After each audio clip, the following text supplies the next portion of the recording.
Noise vibrates through the window. Vibrant lights illuminate the room. As the sun passes the horizon behind the sky, dry petal of a flower drops helplessly. I loved wild violets, the flower.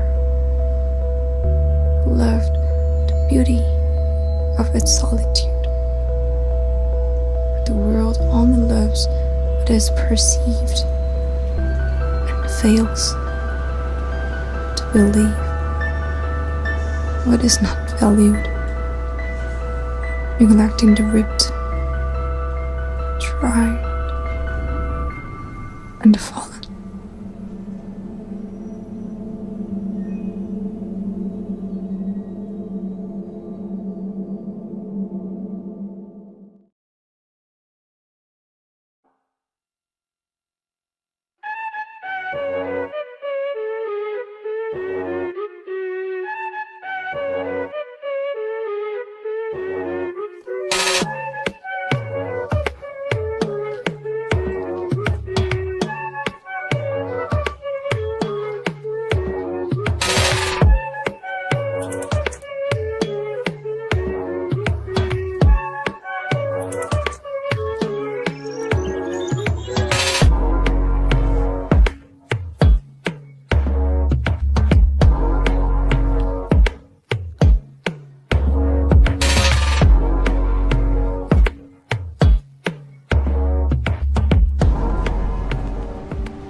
Was it a dream?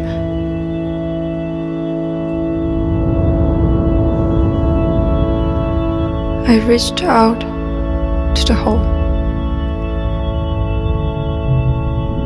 It felt like there was a destination I had to go to.